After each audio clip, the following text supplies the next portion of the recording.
Dear students, हम पढ़ रहे थे मांग को निर्धारित करने वाले तत्व।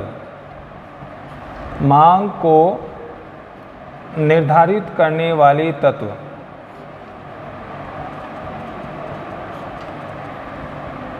तो उसमें हमने कितने तत्व पढ़े थे? पहला तत्व हमने पढ़ा था कि मांग को जो निर्धारित करने वाला पहला तत्व कौन सा है? कौन सा है? सीमांत उपयोगिता ह्रास नियम।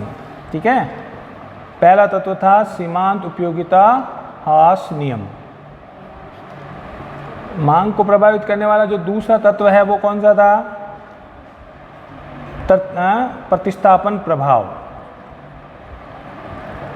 प्रतिस्थापन प्रभाव। इसके अलावा तीसरा तत्व कौन सा था? आय प्रभाव। तो हमने पढ़ा था आय प्रभाव और प्रतिस्थापन प्रभाव एक दूसरे से जुड़े हुए हैं। ठीक है, उपभोक्ता की जो आय प्रभाव यानी आय जो बढ़ेगी या घटेगी तो उसका प्रभाव अगर उसी वस्तु पर पड़ता है, उसी वस्तु की मांग में परिवर्तन होता है तो उसको कहेंगे आय प्रभाव। और अगर अन्य वस्तु पर इसका प्रभाव पड़ता है, ठीक है, आय के बढ़ने या घटने का अन्य वस्तु पर प्रभाव पड़ता है तो वो क्या कहलाएगा? प्रतिस्थापन प्रभाव। ठीक है, चौथा हमने पढ़ा था नए उपभोक्ता। इसके बारे में हमने चर्चा कर ली थी कि जब किसी वस्तु की मांग कम या अधिक होती है तो कुछ नए उपभोक्ता जुड़ते हैं या फिर कुछ उपभोक्ता जो है उस वस्तु को उपभोग करना बंद कर देते हैं। तो नए उपभोक्ता के आने से या जाने से भी मांग में परिवर्तन होता है, यानी मांग कम या ज़्यादा होती है। तो नए उपभोक्ता के आने से या कुछ उपभोक्ताओं के हट जाने से जब कीमत बढ़ेगी वस्तु की तो कुछ उपभोक्ता उस वस्तु को उपभोग नहीं करेंगे, वो किसी अन्य वस्तु पे चले जाएंगे, अन्य वस्तु का उपभोग करने लगेंगे। तो इसका मतलब स्वाभाविक उस वस्तु की मांग कम हो जाएगी।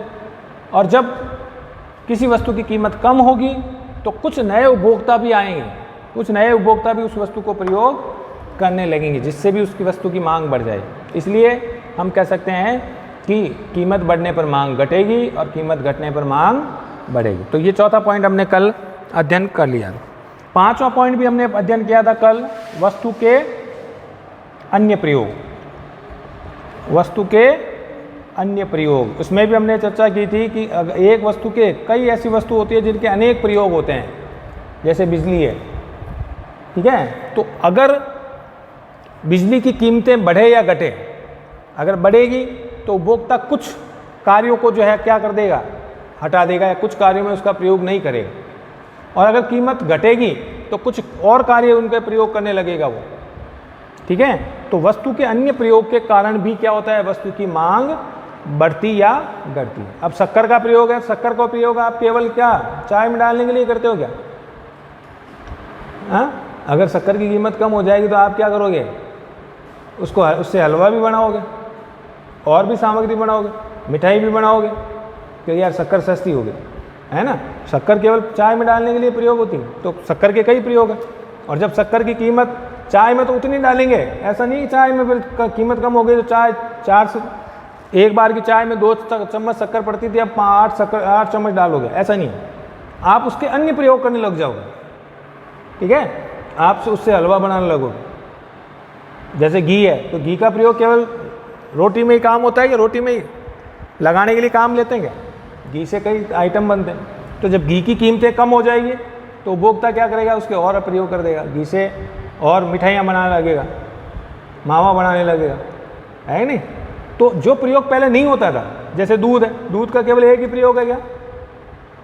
दूध से केवल चाय पीजिए, या दूध पीने के लिए भी काम आता है, मिठाई भी बनती है दूध से, ठीक है, मावा भी बनता है। तो जब दूध की कीमत कम हो जाएगी तो ऐसा तो नहीं है कि दूध के दिन में आप एक बार चाय पीने वाला 8 बार पिएगा, और भी प्रयोग हैं दूध के, तो उसका उन कार्यों में उसका प्रयोग करने लगेगा। तो कई वस्तुएं ऐसी होती है जिसके कई प्रयोग होते हैं। तो जब किसी वस्तु की कीमत गिरती है तो उपभोक्ता उन कार्यों में उसका प्रयोग करने लग जाए। आप उदाहरण दे सकते हो दूध का, पानी का, ठीक है, बिजली का, शक्कर का, ये उदाहरण दे सकते हो।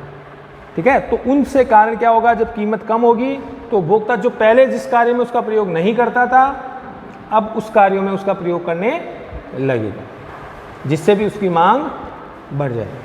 और जब कीमत बढ़ेगी किसी वस्तु की तो उपभोक्ता जो जरूरी कार्य नहीं है उसको त्याग देगा, उस कार्य में उसका प्रयोग नहीं करेगा। भाई घी की कीमत बढ़ गई तो उपभोक्ता फिर हलवा नहीं बनाएगा, तो रोटी में लगाने में काम लेगा उसको। दूध में तो केवल दूध के चाय में बनाएंगे, पीने के काम उसको उपभोग को टाल देगा, पियेंगे नहीं साहब, मावा नहीं बनाएंगे साहब, मिठाई नहीं बनाएंगे साहब, उन कार्यों को टाल देगा, इसलिए भी उसकी मांग घट जाएगी।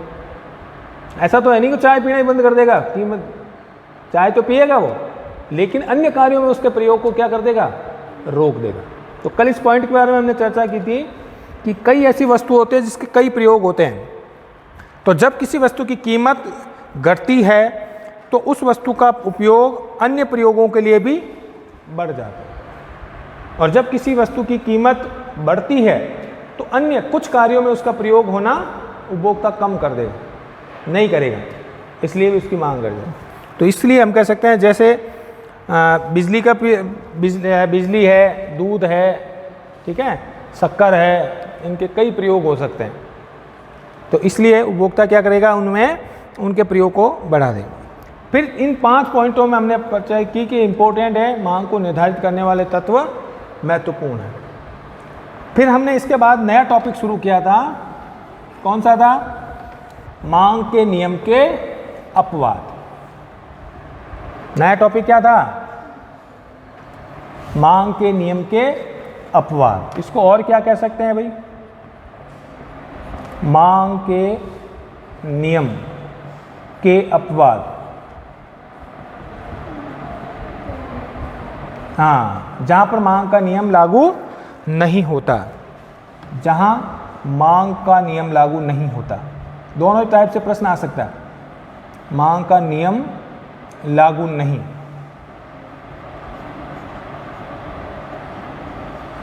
प्रश्न ऐसे नहीं है, या तो डायरेक्ट पूछ सकते हैं मांग के नियम के कोई 2 अपवाद बताइए, या पूछ सकते हैं कि कोई 2 उदाहरण दीजिए जहां पर मांग का नियम लागू नहीं होता। ठीक है, तो मांग के नियम के अपवाद कह दो, या फिर वह कह दो कि जहां पर मांग का नियम लागू नहीं होता।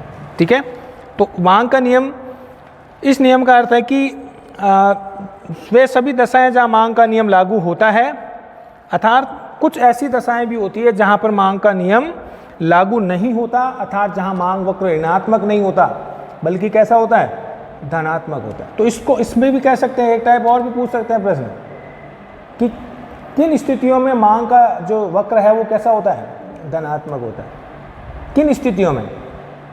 यानी वैसे तो मांग वक्र हमेशा कैसा होगा, ऋणात्मक ही होगा, ऊपर से नीचे गिरता हुआ, लेकिन कुछ ऐसी दशाएं भी होती है जब मांग वक्र ऋणात्मक नहीं होकर के क्या होता है, धनात्मक होता है। तो ये इस टाइप भी आ सकता है कि कौन सी स्थितियों में मांग वक्र धनात्मक भी हो सकता है। ठीक है, तो सबसे पहले बात करते हैं मांग का नियम का जो पहला अपवाद है वो है गिफिन वस्तु है। गिफिन एक नया शब्द है, गिफिन वस्तु है। देखिए गिफिन यानी सामान्य शब्दों में गिफिन को कहते हैं घटिया वस्तु। गिफिन वस्तु यानी घटिया वस्तु।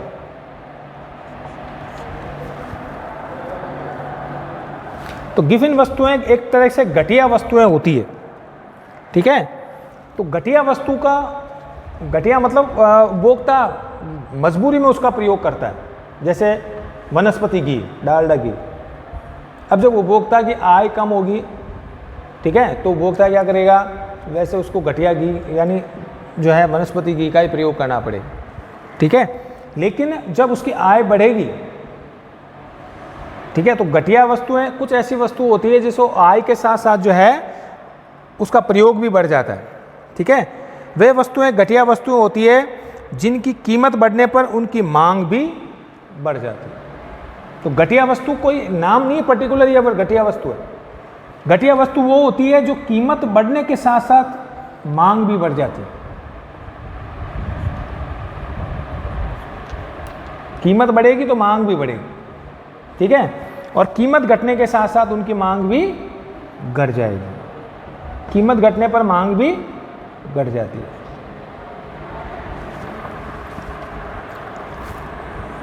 जैसे वनस्पति घी, जिसको हम अपनी भाषा में कहते हैं डालडा घी,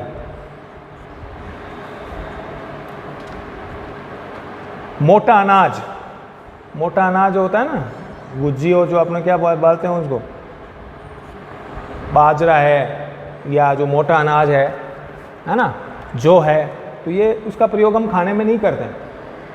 खाने पीने में गेहूं का और उसका ही प्रयोग करते हैं। लेकिन जब आय घटेगी उपभोक्ता की, या हम जब से कहते हैं उनकी जो दाम बढ़ेंगे तो उसका प्रयोग जो है बढ़ा देगा, और दाम घटेंगे तो उसका प्रयोग घटा देगा। ठीक है, यानी ग्वार है, बाजरा है, तो इन वस्तुओं की कीमत बढ़ने पर उपभोक्ता इनका उपयोग भी, अगर इन वस्तुओं की, जैसे मोटा घटिया वस्तुओं में क्या होगा, वनस्पति घी है, मोटा अनाज है, मोटा अनाज यानी बाजरा है, बाजरे की रोटी हम रोज़ थोड़ी खाते हैं, सस्ती भी है लेकिन रोज़ नहीं खाते। ठीक है, तो मोटा अनाज है मक्का, और जो है तो जौ की रोटी, तो ये मोटे अनाज के रूप में आता है। तो ये क्या होता है, कोई वस्तु घटिया है या अच्छी है, ये निर्भर करता है कीमत के साथ। जब किसी वस्तु की कीमत बढ़ जाएगी तो उसकी मांग भी बढ़ जावे, और कीमत घटने पर मांग भी घट जावे, तो वो वस्तु घटिया वस्तु कहलाए। ठीक है, तो इन वस्तुओं की कीमत घटने पर उपभोक्ता इनका प्रयोग भी घटा देगा। कीमत घटेगी तो उपयोग भी घटा देगा। ठीक है, और कीमत बढ़ेगी तो उपयोग भी घटा। तो कौन सी वस्तुओं पर मांग का नियम लागू नहीं होता, तो ये वस्तु कहलाती है गिफिन वस्तुएं। गिफिन नाम एक विद्वान ने ऐसी वस्तुओं की टाइप बताई थी कि ये ऐसी कुछ वस्तु ऐसी होती है जो कीमत के साथ साथ चलती है, कीमत से सीधा संबंध होता है। तो ऐसी सारी वस्तुओं को घटिया वस्तु कहेंगे, यानी गिफिन वस्तु कहेंगे। गिफिन एक शब्द, एक नाम है, एक विद्वान है जिसने इस तरह की वस्तुओं की खोज की थी, या इस तरह की वस्तुओं को बताई थी कि जैसे ये वस्तु क्या होती है, कीमत के साथ साथ सीधा संबंध होता है कि कीमत बढ़ेगी तो उन गिफिन वस्तुओं की मांग भी बढ़ेगी, और कीमत घटेगी वस्तुओं की, उस वस्तु की कीमत घटेगी तो मांग भी घटेगी। ठीक है, तो कीमत और वस्तु की मांग में सीधा संबंध होता है, ऐसी वस्तुओं को क्या कहेंगे, गिफिन वस्तुएं। क्लियर है, गिफिन वस्तुएं क्या होती है, जो कीमत के साथ सीधा संबंध होती है। कीमत बढ़ेगी ऐसी वस्तुओं की तो मांग भी बढ़ेगी, और उस वस्तु की कीमत घटेगी तो मांग भी घट जाएगी। ऐसी वस्तुओं को क्या कहेंगे, गिफिन वस्तु। गिफिन वस्तुओं पर मांग का नियम लागू नहीं होता। कौन सी वस्तुओं पर मांग का नियम लागू नहीं होता, गिफिन वस्तु।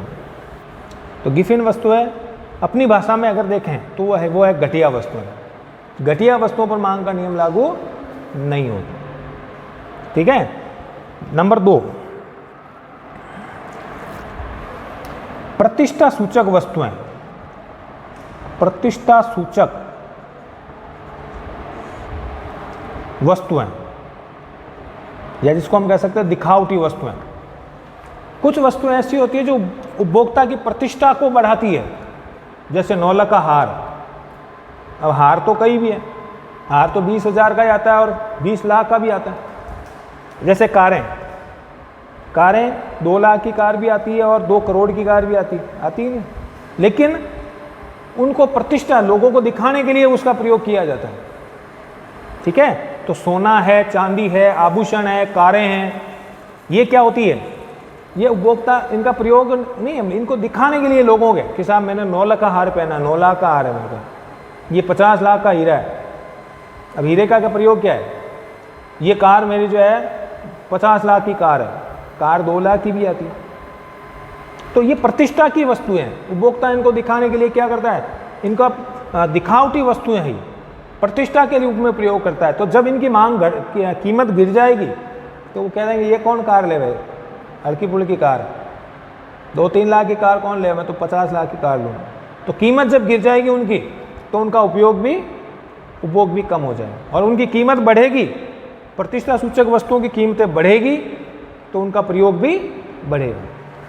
ठीक है, तो ये वस्तुएं वो होती है जिनका लोग प्रयोग अपनी प्रतिष्ठा बढ़ाने के लिए क्या करते हैं, अपनी प्रतिष्ठा बढ़ाने के लिए, यानी दिखावटी के लिए उनका प्रयोग करते हैं। जैसे कीमती जो है आभूषण है, महंगी कारें हैं,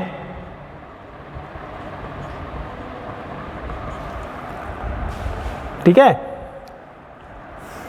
हीरे पन्ने के आभूषण हैं, हीरे पन्ने के आभूषण है, हीरे पन्ने का प्रयोग।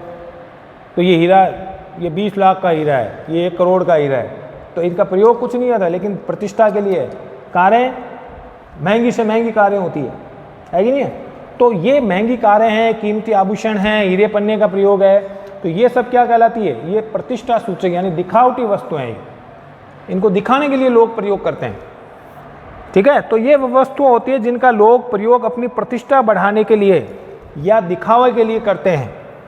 तो जब कीमत बढ़ती है तो इनका उपयोग भी बढ़ जाता है। जब इनकी कीमत ऊंची, जितनी ऊंची होगी उतना ही लोग उसका प्रयोग करेंगे। साहब ये महंगी कार है, ये जो मेरा जो नेकलेस है वो 50 लाख का है, जितना महंगा होगा उसका प्रयोग भी उतना ही अधिक होगा। और जितनी कीमतें कम होगी उनकी, कारें जो सस्ती हो जाएगी, ये तो यार आम आदमी प्रयोग कर रहा है, मैं नहीं करूँगा, मैं तो और महंगी लाऊंगा। महंगा मोबाइल है भाई, मोबाइल एप्पल के 1-1 लाख भी मोबाइल आते हैं और 5-7 हज़ार के भी आते हैं। तो मोबाइल की कीमतें जितनी, क्योंकि वो प्रतिष्ठा के लिए प्रयोग कर रहा है, 5,000 का मोबाइल भी आपको फ़ोन पे बात करवाएगा और 1 लाख का भी करवाएगा, लेकिन प्रतिष्ठा सूचक है, दिखाने के लिए उसका प्रयोग होता है। तो इनका प्रयोग कीमत बढ़ने पर अधिक होता है और कीमत घटने पर कम हो जाता है। ठीक है, तो ऐसे वस्तुओं को प्रतिष्ठा सूचक वस्तुएं कहते हैं। और प्रतिष्ठा सूचक वस्तुओं में मांग का नियम लागू नहीं होता।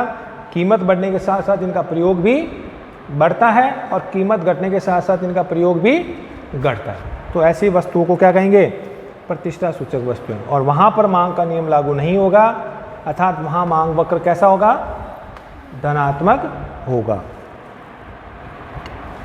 तीसरा, वस्तु की भावी कीमत प्रत्याशाएं। कीमत प्रत्याशाएं, ये हमने पहले ही पढ़ लिया था कि उपभोक्ता को लगे कि किसी वस्तु की कीमत बढ़ने वाली है।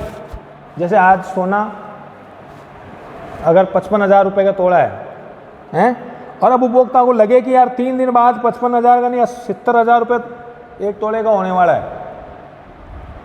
ठीक है, तो कीमत बढ़ने पर भी, वर्तमान कीमत पर भी उपभोक्ता उसको प्रयोग को क्या कर देगा, बढ़ा देगा। 55 का 56 हो जाएगा तो भी वो खरीदेगा, 56 का 58 हो जाएगा तो, क्योंकि उसको लग रहा है कि कीमत 2 दिन बाद क्या हो रही है, 70,000 हो रही है और बढ़ेगी कीमतें।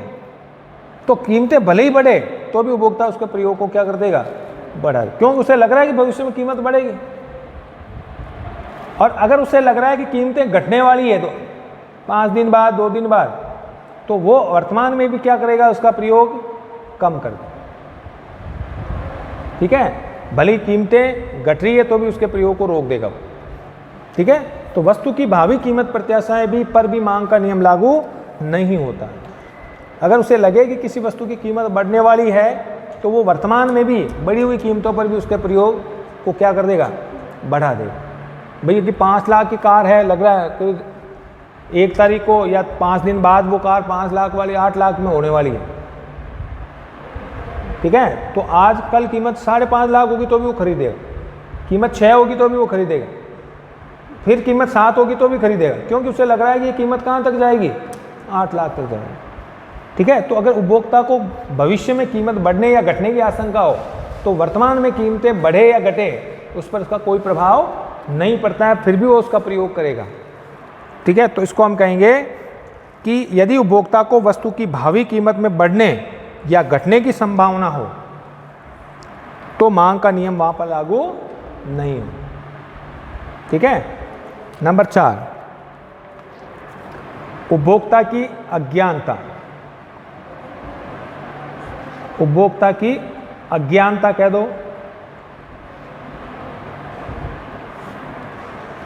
या गलत धारणा कह दो। उपभोक्ता को एक विवेकशील प्राणी माना गया है, लेकिन उपभोक्ता अगर अज्ञानी है, जैसे अगर वो विज्ञापनों से प्रभावित हो रहा है ना, कि यार ये विज्ञापन बहुत शानदार कार है, या ये शर्ट बहुत अच्छा है, या ये जीन्स बहुत अच्छी है। ठीक है, तो अगर उपभोग को वो लगेगी यार जितनी चीज़ें महंगी, कुछ लोग ऐसे सोचते हैं जितनी महंगी होगी उतनी अच्छी है, तो महंगी से अच्छाई को कोई संबंध नहीं हो। ठीक है, तो उपभोक्ता की अज्ञानता के कारण भी क्या करता है, यदि उपभोक्ता अविवेकशील है यानी सोच समझ करके खर्च नहीं करता है तो भी वहां पर मांग का नियम लागू नहीं होगा, या अज्ञानता के कारण भी मांग का नियम लागू नहीं। उपभोक्ता को पता ही नहीं हो, जो कीमत बढ़ेगी उसको लग रहा है कि यार अच्छी वस्तु है, और घटिया जो कम सस्ती वस्तु वो घटिया वस्तु है, तो वो महंगी कीमत पर वस्तु को खरीदेगा। ठीक है, तो अविवेकशीलता के कारण या उपभोक्ता की धारणा अगर गलत है, जैसे हमने वो ऊपर वाले उदाहरण में पढ़ा कि उपभोक्ता को लग रहा है कि कीमतें बढ़ने वाली, अब वास्तव में बढ़े ही नहीं, लेकिन अज्ञानता के कारण उसने खरीद तो लिया। उसको लग रहा है 5 दिन बाद बढ़ने वाली कार है, जबकि 5 दिन बाद हुआ कुछ भी नहीं, लेकिन अज्ञानता के कारण उसने मांग तो बढ़ा दी, कीमत बढ़ने पर भी मांग बढ़ गई ना। तो अज्ञानता के कारण या गलत धारणा के कारण भी यदि उपभोक्ता अविवेकशील है, सोच समझ के निर्णय नहीं लेता है, तो हम कह सकते हैं कि कीमत बढ़ने पर भी मांग बढ़ेगी और कीमत घटने पर मांग घटेगी। ठीक है, और पांचवा और अंतिम जो चीज़ वस्तु है, अपवाद है, वो है जीवन रक्षक वस्तुएं। जीवन रक्षक या जिसको कहते हैं आवश्यक वस्तुएं।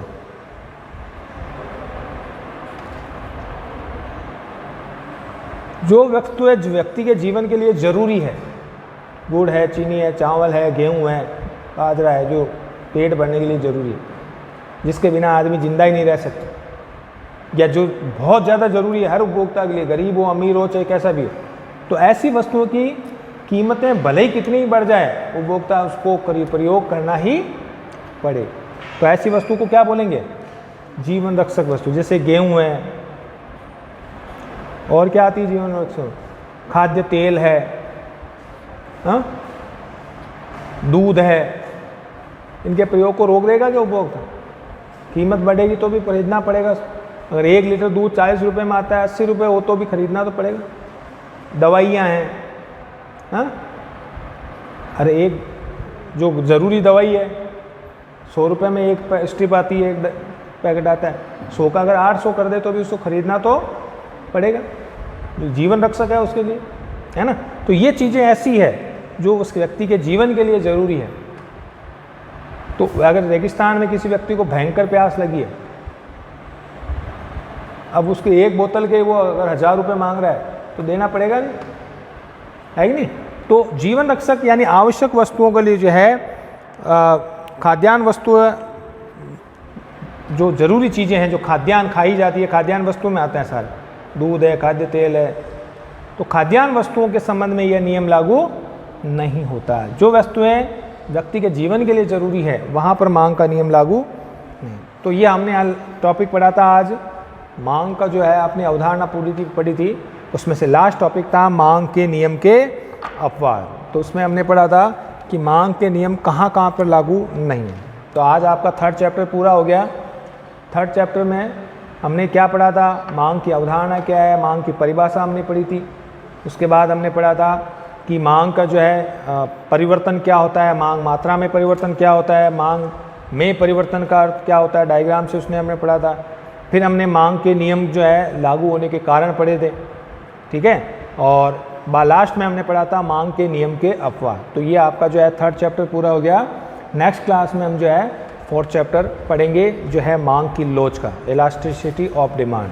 ठीक है, आज के लिए इतना ही, धन्यवाद।